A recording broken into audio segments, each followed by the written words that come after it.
Domestic violence. People often ask, what is domestic violence? The simplest way to think about domestic violence is this way. Domestic violence occurs whenever there is the fear of harm to someone or the actual harm of someone by someone that they're in a relationship with.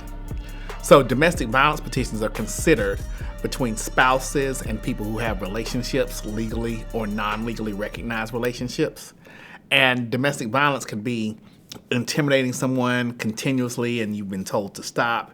It could be the actual physical harm, or the grabbing of someone's arm could be considered an assault. It's anything by which a person goes down and they can take out a protective order against someone to stop them from being around them or contacting them in any way, directly or indirectly. Here's one way in which you can obtain a protective order. If there's been a police report taken out between the parties because an incident of violence has occurred, then you take that police report down to your courthouse and they will direct you where to go, where you'll see a judge. When you see a judge, you will swear out what happened and the judge will read the police report and they will determine whether or not to grant you a protective order.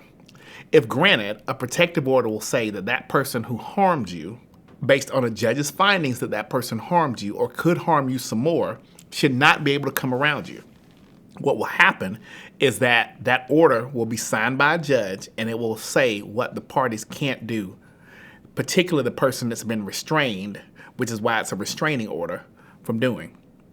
That will then have to be given to the person who is being restrained by a process server or by the police.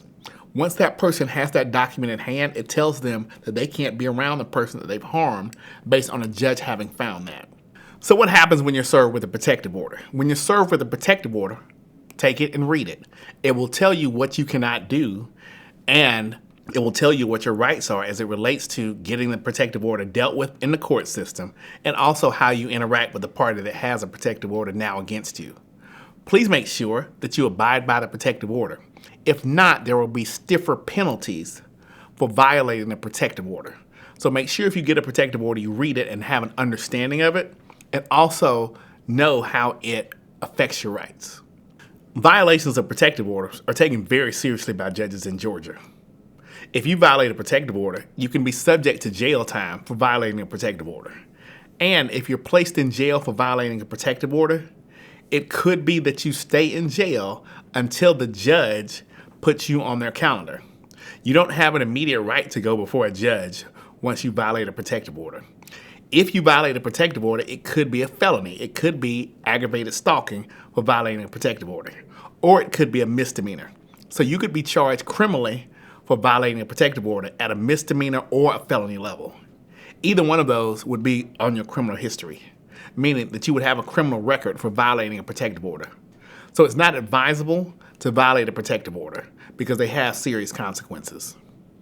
If you've been a victim of domestic violence, make sure you reach out to the authorities because they can guide you with getting a protective order or if there are criminal charges that they need to protect you with. Also, if you've been a victim of domestic violence, I'm sorry for you. I know that it's difficult and I know you've been through a lot, but you should reach out to the authorities because they can help you. Authorities can take out a warrant for the person criminally, or they can direct you to get a protective order to protect yourself from this ever happening again. So if you need to get a protective order, if you need to stop someone from abusing you, or if you're in a violent situation, please make sure that you consult the authorities because they can help. There are other resources that you can use as well. The first place I would tell you to go is to the authorities so that the authorities can protect you from the violence that you've suffered.